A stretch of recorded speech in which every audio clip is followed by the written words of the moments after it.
20대의 아이콘 홍대 문화를 집중 해부한다. 세대 간 소통 코너 라디오 홍대.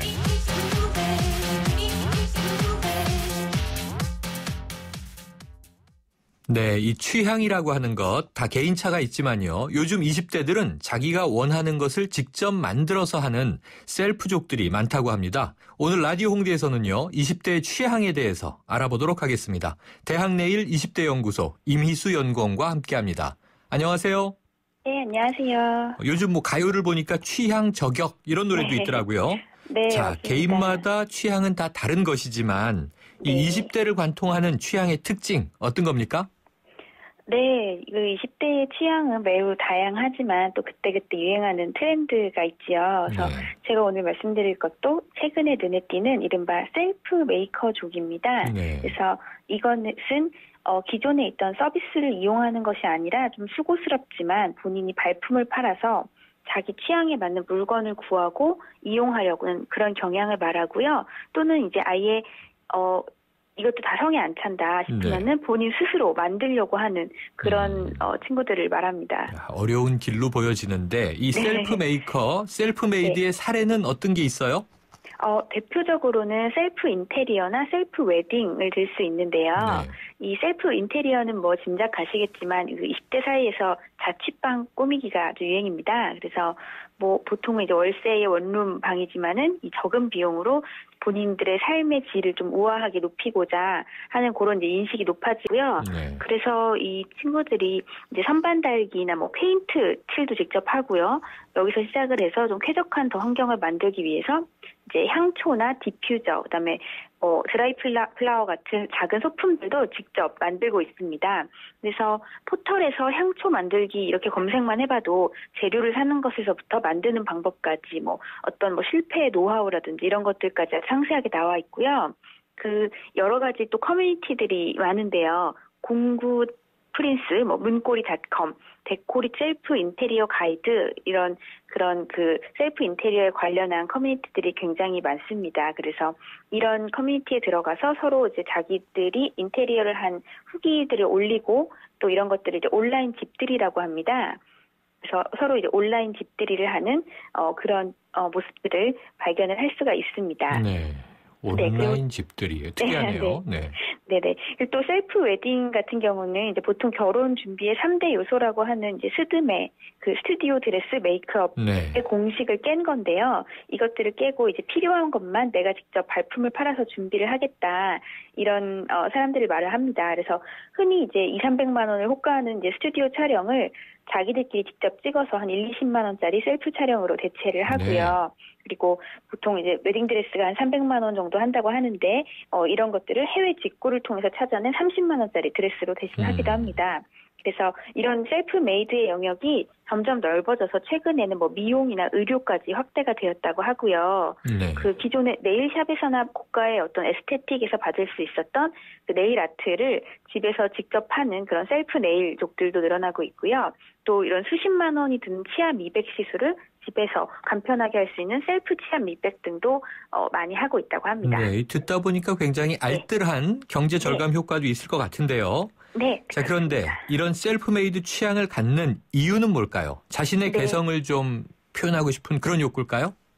네, 물론 그런 것도 있습니다. 그래서 아무래도 개개인의 취향이 굉장히 세분화되다 보니까는 이제 단순히 유명 브랜드라고 선호하기보다는 본인의 만족이 가장 이제 중요한 가치가 20대들에겐 된 것인데요.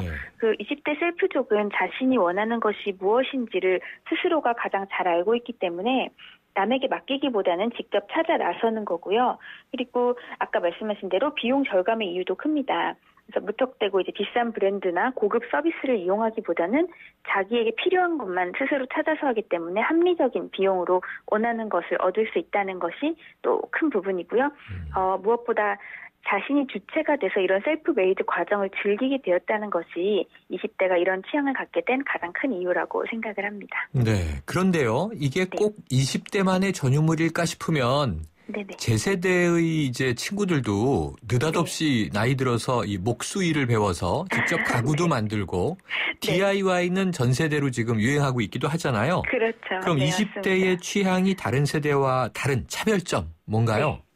20대는 자기 만족이 무엇보다 좀 중요한 세대라고 저희는 보고 있습니다. 네. 그래서 뭐 20대를 가리켜서 뭐 내 멋에 사는 세대다 이렇게 말도 하는 것처럼 주위 시선을 의식하거나 뭐 혹은 뭐 주위의 어떤 그런 걱정을 한다거나 눈치를 보지 않고 본인이 만족하는 것에 가장 큰 가치를 두고 있고요. 그래서 20대 소비자를 가리켜서 포미족이라고 부르기도 합니다. 네. 이 포미족이라는 말은 이제 건강, 싱글족, 여가, 그리고 편의, 고가를 나타내는 영어 알파벳 단어의 앞글자를 따서 만든 용어인데요. 네.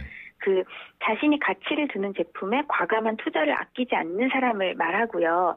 그래서 아까 그 합리적인 소비를 한다고 했는데 이렇게 합리적인 소비도 하지만 다른 한편에서는 자기가 느끼는 행복이 이제 이만큼의 가치가 있다라고 인정하는 부분에 대해서는 또 가격표가 문제가 되지 않는 경우도 있습니다. 네. 그래서 이런 것들을 이제 가치 소비라고 부르기도 합니다. 그렇군요. 이런 것들이 20대의 좀 특징이라고 그렇게 보여집니다. 내 멋에 사는 세대. 예전에 내 멋대로 해라 이런 영화 또 드라마 제목도 생각나는데요.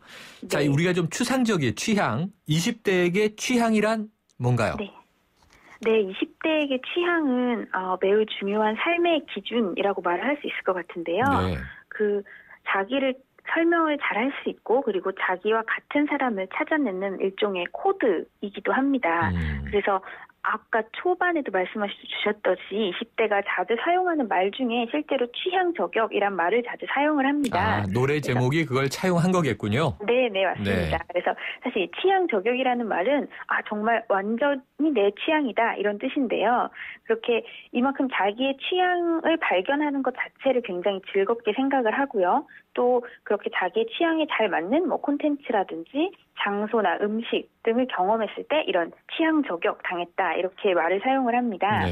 네. 그래서 20대는 이렇게 자기의 취향을 아주 중요하게 생각하고 그것을 알아주는 것에도 또 굉장히 반응을 하는데요. 네. 여기서 한 가지 중요한 사실은 그 취향이 이제 서로 다르다고 해서 그것을 비난하거나 무시해서는 절대 안 된다는 그렇죠, 것이죠. 그렇죠. 네. 그래서 이 또 취향에 관련된 또 다른 언어로 개취존이라는 말이 있는데요. 네. 그 개인의 취향을 존중해달라라는 뜻이고요. 네. 그래서 즉 이제 내 취향은 아니지만 또 상대방에게도 사용을 하기도 합니다. 이제 개인의 취향이니 내가 존중을 하겠다라는 뜻으로 쓰기도 하고요. 그래서 이렇게 타인의 취향을 존중하겠다는 것은 그만큼 자신의 취향도 존중해달라는 그런 의도가 깔려 있는 거죠. 그렇군요. 그래서 20대에게 취향은 이렇게 자신을 드러내는 어떤 정체성과 같은 것이기 때문에 굉장히 중요하고 민감한 부분이라고 말씀드릴 수 있을 것 같습니다. 네, 전 또 개취존 그래서 욕인 줄 알고 깜짝 놀랐어요. 네. 자, 오늘 재미있는 이야기 감사합니다. 네, 고맙습니다. 지금까지 대학내일 20대 연구소 임희수 연구원이었습니다.